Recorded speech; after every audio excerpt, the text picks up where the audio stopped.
ಈ ಬಂಡೆ ಮೇಲೆ ವೀರಪ್ಪನ್ ಸಹಚರರು ಮತ್ತು ವೀರಪ್ಪನ್ ಅಲ್ಲಿರ್ತಾನೆ. ಅಲ್ಲಿ ನಿಂತ್ಕೊಂಡು ಸ್ನೇಹಿತರೆ ವೀರಪ್ಪನ್ ಶೂಟ್ ಮಾಡಿರುವಂಥ ರೋಚಕವಾದಂಥ ರಣರೋಚಕವಾದಂಥ ಜಾಗ ನೋಡಿ ಇದೆ ಸ್ನೇಹಿತರೆ.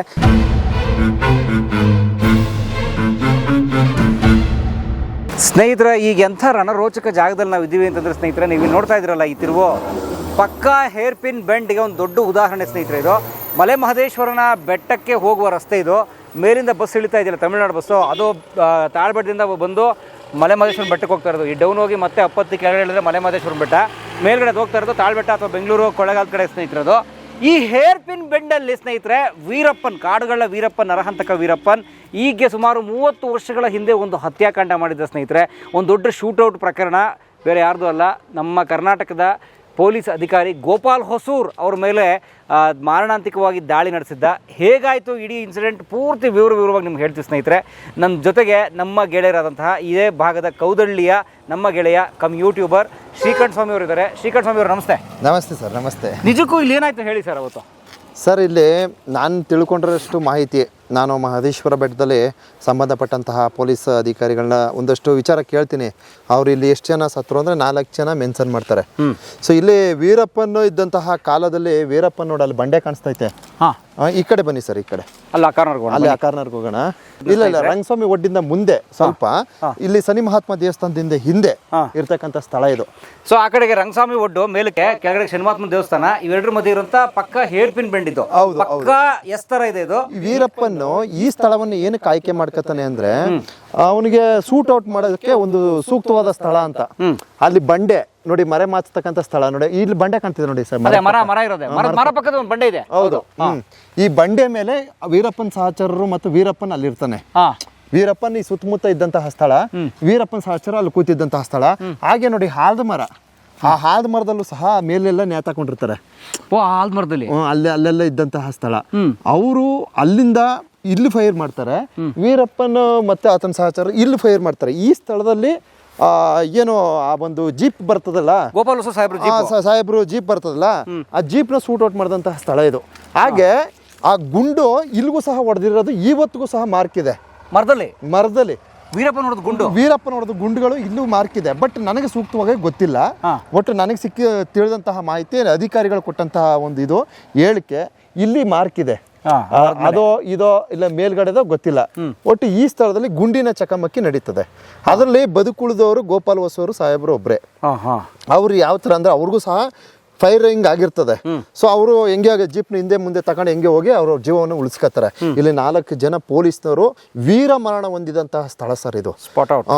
ಆದರೆ ಎಲ್ಲ ಕಡೆನೂ ನಾನು ನೋಡಿ, ಇದು ಇಂಪಾರ್ಟೆಂಟ್ ಒಂದು ಮಾಹಿತಿ, ಎಲ್ಲ ಕಡೆನೂ ಪೊಲೀಸರ ಒಂದು ವೀರ ಸಾಹಸವನ್ನು ಗುರುತಿಸಿ ಅಲ್ಲಿ ಒಂದು ಪ್ರತಿಮೆಗಳನ್ನು ಮಾಡ್ಕೊಂಡ್ ಬಂದಿದ್ದಾರೆ. ಆದರೆ ಈ ಸ್ಥಳದಲ್ಲಿ ಏನು ಮಾಡಿಲ್ಲ. ಅಯ್ಯೋ, ಇದಕ್ಕೇನು ಕಾರಣ ಅಂತ ನನಗೆ ಗೊತ್ತಾಗ್ತಾ ಇಲ್ಲ. ಸೊ ಇದು ಏನು ಕಾರಣ ಏನಂತ ಗೊತ್ತಿಲ್ಲ. ಒಟ್ಟು ಈ ಸ್ಥಳದಲ್ಲಿ ಪೊಲೀಸರು ವೀರ ಸಾಹಸವನ್ನು ಮೆರೆದು ಮರಣವನ್ನು ಹೊಂದಿರ್ತಾರೆ, ವೀರಪ್ಪನಿಂದ ಹತ್ಯೆಗೊಳಗಾಗಿರ್ತಾರೆ. ಸೊ ಈ ಸ್ಥಳದಲ್ಲೂ ಸಂಬಂಧಪಟ್ಟಂತಹ ಅಧಿಕಾರಿಗಳು ಇಲ್ಲವೇ ಏನಾರು ಪೊಲೀಸರ ಒಂದು ವೀರ ಸಾಹಸವನ್ನ ಗುರುತಿಸ್ಲಿ ಅಂತ ನಾನು ಒಂದು ಬೇಡಿಕೆ ಮಾಡ್ಕೊತೀನಿ ಸರ್. ನಿಜಕ್ಕೂ ಏನಾಯ್ತು ಅಂದ್ರೆ, ಬೆಳಿಗ್ಗೆ ಗೋಪಾಲ್ ಹೊಸೂರ್ ಸಾಹೇಬರ ಮನೆಯ ಹೆಣ್ಣು ಮಗಳ ಒಂದು ಮದುವೆ ಇರುತ್ತೆ ಸ್ನೇಹಿತರೆ. ಅವ್ರ ಸಹೋದರಿ ಇರ್ಬೇಕು ಬಹುಶಃ. ಅವರು MM ಹಿಲ್ಸ್, ಅವಾಗ ಪೊಲೀಸ್ STF ವೀರಪ್ಪನ ವಿರುದ್ಧ ಕಾರ್ಯಾಚರಣೆಯ STF ಕ್ಯಾಂಪು ಮಲೆ ಮಹದೇಶ್ವರನ ಬೆಟ್ಟದಲ್ಲೇ ಇರುತ್ತೆ ಕ್ಯಾಂಪು. ಅವರು ಅಲ್ಲಿಂದ ಹೊರಟರು ಬೆಳಗಿನ ಜಾವ ಸುಮಾರು 8 ಗಂಟೆ ಸಮಯಕ್ಕೆ ಅಲ್ಲಿಂದ ಹೊರಡ್ತಾರೆ ಸ್ನೇಹಿತರೆ. ಅಲ್ಲಿಂದ ಹೊರಟು ನೋಡಿ ಬಸ್ ಬರ್ತಾ ಇದೆಯಲ್ಲ, ಇದೇ ಥರ ಈ ರೂಟಲ್ಲಿ ಬರ್ತಾರೆ ಸ್ನೇಹಿತರೆ. ಅವರು ಬಂದು ಆ ಜೀಪ್ ಇಂದ ಮೇಲಕ್ಕೆ ಹೋಗ್ಬೇಕು ಅನ್ನೋಷ್ಟರಲ್ಲಿ ಎಲ್ಲ ಕಡೆ ಬ್ಲಾಕ್ ಮಾಡಿರ್ತಾರೆ. ಎಲ್ಲ ಕಡೆ ಬ್ಲಾಕ್ ಮಾಡಿ ಸ್ನೇಹಿತರೆ ಮೇಲಿಂದ ಸಾಹೇಬರು ಹೇಳ್ದಂಗೆ ಮೇಲಿಂದ ಗುಂಡಲ್ಲಿ ಹೊಡಿತಾರೆ, ಆ ಕಡೆಯಿಂದ ಬುಲೆಟ್ ಫೈರಿಂಗ್ ಆಗುತ್ತೆ. ಆ ಜಾಗ ಆ ಗುಂಡಿನ ಚಕಮಕಿ ನಡೆದಂಥ ಜಾಗ ಇದೇ ರಂಗಸ್ವಾಮಿ ಒಡ್ಡು ಅಥವಾ ಈ ಶನಿಮಹಾತ್ಮನ ದೇವಸ್ಥಾನದ ಹತ್ರ ಅಂತ ಕರಿಬೋದು ಸ್ನೇಹಿತರೆ. ನೋಡಿ ಇದೇ ಹೇರ್ ಪಿನ್ ಬೆಂಡು. ನೋಡಿ ಎಂಥ ರೋಚಕವಾದ ಜಾಗ, ರಕ್ತ ಹರಿದಿತ್ತು ಸ್ನೇಹಿತರೆ. ಸುಮಾರು 30 ವರ್ಷಗಳ ಹಿಂದೆ ವೀರಪ್ಪನ್ ಹೊಡೆದ ಗುಂಡಿಗೆ ಇಲ್ಲಿ ರಕ್ತದ ಕಾಲುವೆನೇ ಹರಿದಿತ್ತು ಅಂತ ಒಂದು ರೋಚಕವಾದ ಜಾಗ ಇದು. ಆ ಒಂದು ವಾಹನ, ಪೊಲೀಸ್ ವಾಹನ ಬಂದ ತಕ್ಷಣ ಒಂದು ಮರವನ್ನ ಕಡಿದು ಬ್ಲಾಕ್ ಮಾಡ್ತಾರೆ, ಮರನ ಬೀಳಿಸ್ತಾರೆ. ಏನಕ್ಕೆ ಅಂದ್ರೆ ಇತ್ತಿಂದನೂ ವಾಹನ ಹೋಗ್ಬಾರ್ದು, ಅತ್ತಿಂದನೂ ಬರಬಾರ್ದು ಅಂತಕ್ಕಂಥ ಒಂದು ನಿಟ್ಟಿನಲ್ಲಿ ಅತ್ತಾಗೊಂದು ಇತ್ತಾಗೊಂದು 2 ಮರನ ಉಳಿಸಿರ್ತಕ್ಕಂಥ ಸ್ಥಳ ಇದು.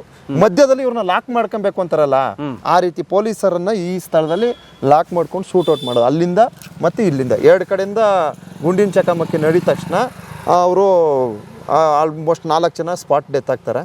ಗೋಪಾಲ್ ಹೊಸೂರ್ ಅವರು ಒಬ್ರು ಮಾತ್ರ ಬದುಕುಳಿತಾರೆ.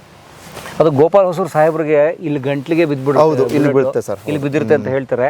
ಅದನ್ನು ತಕ್ಷಣ ಅವ್ರನ್ನ ಇಮಿಡಿಯೇಟು ಸೇಲಂ ಆಸ್ಪತ್ರೆಗೆ, ಇಲ್ಲಿಂದ ಸೇಲಂ ಈ ಕಡೆ ಮುಂದೆ ಹೋದರೆ ಮಲೆಮಹದೇಶ್ವರ ಬೆಟ್ಟ, ಗೋಪಿನಾಥಮ್ಮು ಪಾಲಾರ್ ಮೇಲೆ ಸೇಲಂಗೆ ಹೋಗುತ್ತೆ. ಸೇಲಂ ಆಸ್ಪತ್ರೆಗೆ ಶಿಫ್ಟ್ ಮಾಡ್ತಾರೆ. ಆನಂತರ ತುಂಬ ಅವ್ರಿಗೆ ಮೆಡಿಕಲ್ ಟ್ರೀಟ್ಮೆಂಟ್ ಕೊಟ್ಟು ಕಾಂಪ್ಲಿಕೇಟೆಡ್ ಆಪ್ರೇಷನ್ಸ್ ಎಲ್ಲ ಮಾಡಿ ಹೇಗೋ ಅವ್ರನ್ನ ಬದುಕಿಸ್ತಾರೆ. ಅವ್ರು ಇವತ್ತಿಗೂ ಗಟ್ಟುಮುಟ್ಟಾಗಿ ಗೋಪಾಲ್ ಹೊಸೂರು ಸಾಹೇಬರು ಆ ವೀರರ ಕಥೆಯನ್ನು ಹೇಳೋಕ್ಕೆ ಇದ್ದಾರೆ ನಮ್ಮ ಮಧ್ಯೆ ಅನ್ನೋದೇ ನಮ್ಮ ಪುಣ್ಯ. ಸೊ ಆ ಥರದೊಂದು ತೀರ್ಕೊಂಡಂಥ ಆ ಪೊಲೀಸ್ನವರ ಆತ್ಮಕ್ಕೆ ಶಾಂತಿ ಸಿಗಲಿ ಅಂತ ನಾನು ಕೇಳ್ಕೊತೇನೆ. ಖಂಡಿತ.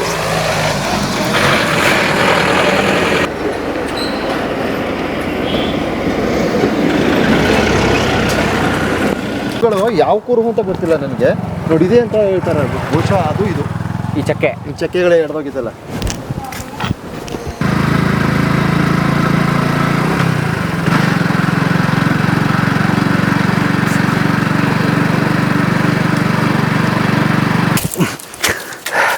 ಸ್ನೇಹಿತರೆ, ಗೋಪಾಲ್ ಹೊಸೂರು ಸಾಹೇಬ್ರ ಮೇಲೆ ನಡೆದಂತಹ ಮಾರಣಾಂತಿಕವಾದ ವೀರಪ್ಪನ ದಾಳಿ ಅಥವಾ ವೀರಪ್ಪನ ಅಟ್ಯಾಕ್ ಏನಿತ್ತಲ್ಲ ಸ್ನೇಹಿತರೆ, ಅದನ್ನು ನೀವು ಕೆಳಗಡೆಯಿಂದ ನೋಡಿದ್ರೆ, ಅಂದರೆ ಜೀಪ್ ಮೇಲೆ ಗುಂಡು ಬಿದ್ದ ಜಾಗದಿಂದ ನೋಡಿದ್ರೆ ಸ್ನೇಹಿತರೆ, ಆದರೆ ವೀರಪ್ಪನ ಮಲಗಿದ ಜಾಗ ನಾವು ನಿಮ್ಗೆ ತೋರಿಸ್ತೀವಿ ನೋಡಿ ಸ್ನೇಹಿತರೆ. ಇದೇ ಜಾಗ ಅದು. ವೀರಪ್ಪನ ಮಲ್ಕೊಂಡು ವೀರಪ್ಪನ ಅವನ ಸಹಚರರು ಸೇತುಕುಳಿ ಗೋವಿಂದ ಎಲ್ಲ ಮಲಗಿದ್ದ ಬಂಡೆ ಇದೆ ಸ್ನೇಹಿತರೆ. ಅದ್ರ ಮೇಲೆ ಮಲ್ಕೊಂಡು ಫೈರ್ ಮಾಡಿರೋದು ನೀವು ಇಲ್ಲಿಂದ ಗಮನಿಸ್ಬೋದು. ನೋಡಿ ರವಿ ಸರ್ ತೋರಿಸಿ ಅದನ್ನ ಹೇಗೆ ಅಲ್ಲಿಂದ ಕಾಣುತ್ತೆ ವೀರಪ್ಪನಿಗೆ. ನೋಡಿ ವೀರಪ್ಪನಿಗೆ ಸಂಪೂರ್ಣವಾಗಿ ರಸ್ತೆ ಹೇಗೆ ಕಾಣಿಸ್ತಿತ್ತು, ಆ ಜೀಪ್ ಬರೋದು ಮತ್ತು ಅಲ್ಲಿ ಟಾರ್ಗೆಟು ಹೇಗೆ ಕಾಣಿಸ್ತಿತ್ತು, ಗುಂಡು ಹೊಡೆಯೋಕ್ಕೆ ಎಷ್ಟು ಅನುಕೂಲಕರವಾಗಿತ್ತು ಅಂತ.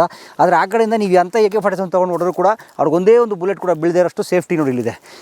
ವೀರಪ್ಪನ್ನು ಒಬ್ಬ ಕುಖ್ಯಾತ ನರಹಂತಕ, ಕಾಡುಗಳ ಅಣ್ಣವ್ರನ್ನ ಕಿಡ್ನಾಪ್ ಮಾಡಿದ ಒಬ್ಬ ಪಾಪಿ ಎಲ್ಲ ಸರಿ, ಆದರೆ ಆತ ಒಬ್ಬ ಚಾಣಾಕ್ಷ ಅನ್ನೋದನ್ನ ನಾವು ಮರಿಲೇಬಾರ್ದು. ಅಷ್ಟು ಚಾಣಾಕ್ಷ, ಯಾಕಂದರೆ ಅವನು ಈ ಜಾಗ ಆರಿಸ್ಕೊಂಡಿರೋದೇ ಅದಕ್ಕೆ ಸಾಕ್ಷಿ. ಯಾಕಂದರೆ ಇಷ್ಟು ದೊಡ್ಡ ಹೇರ್ಪಿನ್ ಬೆಂಡ್ಗಳು, ಇಷ್ಟೆಲ್ಲ ಹೇರ್ಪಿನ್ ಬೆಂಡ್ಗಳಿದ್ದಾವೆ ಈ ಮಲೆಮಹದೇಶ್ವರ ಬೆಟ್ಟದ ಈ ಸರ್ಕಿಟ್ನಲ್ಲಿ. ಆದರೆ ಈ ಜಾಗನೇ ಸೂಕ್ತ ಅಂತ ನೋಡಿ. ತನಗೆ ಪ್ರೊಟೆಕ್ಷನ್ ಇರಬೇಕು, ತನ್ನ ಸಹಚರರು ಅಡ್ಕೊಳ್ಳೋಕೆ ಜಾಗ ಇರಬೇಕು, ಮತ್ತು ಅವ್ರು ಯಾವುದೇ ಕಾರಣಕ್ಕೂ ಇಲ್ಲಿಂದ ಎಸ್ಕೇಪ್ ಆಗಬಾರ್ದು, ಅಷ್ಟು ಲಾಕ್ ಮಾಡ್ಕೊಳ್ಳೋಕೆ ಜಾಗ ಇರೋ ಕಡೆನ ಆರಿಸ್ಕೊಂಡಿದ್ದಾನೆ. ಅದೇ ಬಂಡೆ ಸ್ನೇಹಿತರೆ, ಇದು ಎಂಥ ರೋಚಕವಾದ ಜಾಗ ನೋಡಿ. ಇದು ಬರ್ತಾ ಇದ್ದೀನಲ್ಲ ಜಾಗ ನೋಡಿ, ಇದನ್ನು ನಾನು ಬರ್ತಾ ಇರೋ ಬೈಕ್ನ ನೀವು ಗೋಪಾಲ್ ಹೊಸೂರು ಸಾಹೇಬರು ಬರ್ತಾ ಇದ್ದಂಥ ಜೀಪ್ ಅಂತ ಅಂದ್ಕೊಳ್ಳಿ ಸ್ನೇಹಿತರೆ. ಅವ್ರು ಇದೇ ಜಾಗದಿಂದ ಬಂದಿರೋಂಥದ್ದು ಬೆಳಗಿನ ಜಾವ 8 ಗಂಟೆಯಲ್ಲಿ ಸ್ನೇಹಿತರೆ. ನೋಡಿ ಇಲ್ಲೇ ಲಾಕ್ ಆಗಿರೋಂಥದ್ದು ನೋಡಿ, ಇದೇ ಜಾಗದಲ್ಲಿ ಅವ್ರು ಲಾಕ್ ಆಗಿರೋಂಥ ಸ್ನೇಹಿತರೆ. ಇಲ್ಲಿ ಅವ್ರನ್ನ ಲಾಕ್ ಮಾಡಿಕೊಂಡು ನೀವು ನಮ್ಮ ಕ್ಯಾಮ್ರಾ ಇದೆಯಲ್ಲ ಈಗ ಜಾಗ, ಅಲ್ಲಿ ನಿಂತ್ಕೊಂಡು ಸ್ನೇಹಿತರೆ ವೀರಪ್ಪನ ಶೂಟ್ ಮಾಡಿರೋಂಥ ರಣರೋಚಕವಾದಂಥ ಜಾಗ ನೋಡಿ ಇದೆ ಸ್ನೇಹಿತರೆ. ರಂಗಸ್ವಾಮಿ ಒಡ್ಡು ಅಂತ ಕರೀತಾರೆ ನೋಡಿ, ಅದೇ ಜಾಗ ಇದು ನೋಡಿ. ಇಲ್ಲಿ ನೀವು ಗಮನಿಸ್ಬೋದು, ಸಾಹೇಬ್ರು ಈ ಕಡೆಯಿಂದ ಬಂದರು, ಗೋಪಾಲ್ ಹೊಸೂರು ಸಾಹೇಬರು. ಮತ್ತು ಗೋಪಾಲ್ ಹೊಸೂರು ಸಾಹೇಬ್ರು ಹಿಂದ್ಗಡೆ ಒಂದು ಅವ್ರಿಗೆ ಪ್ರೊಟೆಕ್ಷನ್ ವೆಹಿಕಲ್ ಇತ್ತು, ಒಂದು ಪೊಲೀಸ್ ವೆಹಿಕಲ್ಲು. ಸೊ ಆ ಪೊಲೀಸ್ ವೆಹಿಕಲಲ್ಲಿ ಇದ್ದವ್ರ ಮೇಲೆ ಕೂಡ ಶೂಟೌಟ್ ಆಯಿತು ನೋಡಿ. ಆ ಕಡೆಯಿಂದ ಬಂದರು, ಆ ಜಾಗದಲ್ಲಿ ವೀರಪ್ಪನ ನಿಂತಿದ್ದ. ಆ ಮರ ಇದೆಯಲ್ಲ ಯಾವ್ದು ಹೇಳಿ, ಆಲದ ಮರದ ಮೇಲ್ಗಡೆ ಒಂದಷ್ಟು ಜನ ವೀರಪ್ಪನ ಸಹಚರು ಕೂತು ಹಿಂದ್ಗಡೆಯಿಂದ ಫೈರ್ ಮಾಡಿದರು. ಅಂದರೆ ಹಿಂದ್ಗಡೆಯಿಂದನೂ ಫೈರು, ಮುಂದ್ಗಡೆಯಿಂದನೂ ಫೈರು. ಬದುಕುಳಿಯುವ ಅಥವಾ ಅವ್ರಿಗೆ ವಾಪಸ್ ಕೌಂಟ್ರ್ ಫೈರ್ ಮಾಡುವ ಯಾವ ಅವಕಾಶವೂ ಇರಲಿಲ್ಲ. ಅಂಥ ಒಂದು ಜಾಗ ನೋಡಿ ಸ್ನೇಹಿತರೆ, ಇದೇ ಜಾಗ.